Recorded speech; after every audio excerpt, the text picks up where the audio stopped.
Welcome back. Well, the left in attack mode following the Covington controversy, blasting "Make America Great Again" hats as racist.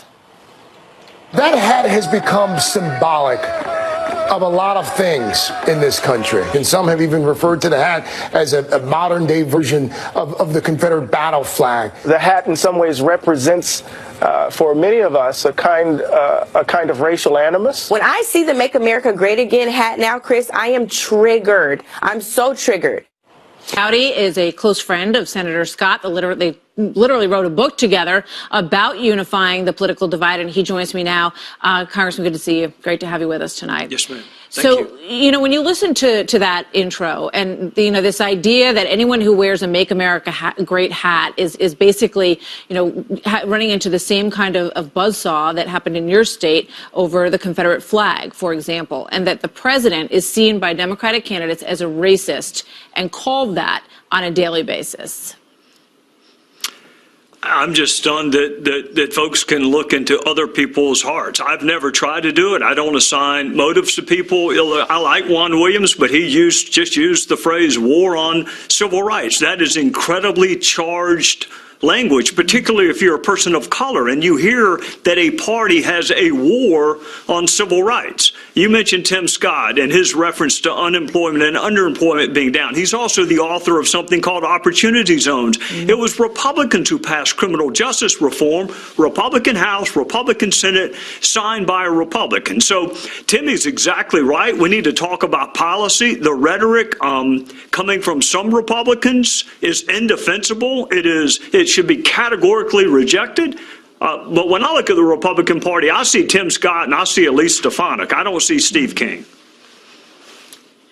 Well, when you look at, you know, you talk about looking into someone's heart. I was going through some of the notes from when I talked to Senator Scott, and he essentially, you know, he was asked about Jeff Sessions and why he didn't come out and condemn him more forcefully over the issue of separation of families and all that. He said, because I took the time to get to know him, and I don't believe that what is being said about him is accurate. I was with Tim. Tim told then Senator Sessions, "I'm not going to vote for you unless you come to Charleston."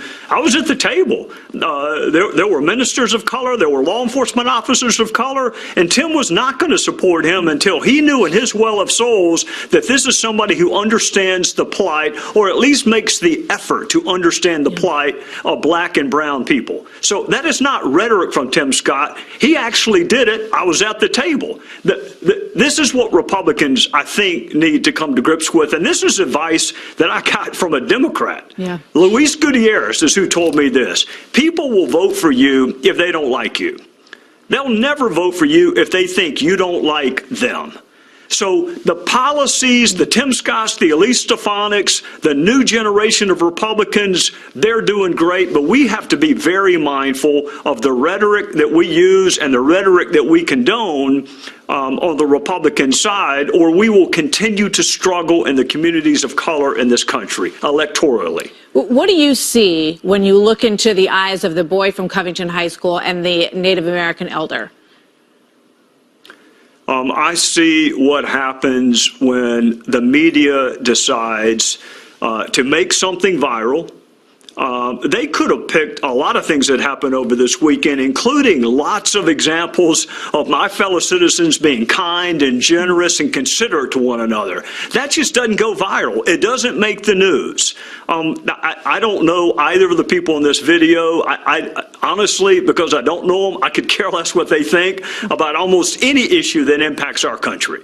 So at least take the time to get to know someone before you assign motives or assign what is in their heart. I just think it's a sad reflection of where we are politically and media-wise, that something like this would dominate the news cycle, and not examples of my fellow citizens being considerate and kind to one another, because that far outpaces anything like what was represented in that video.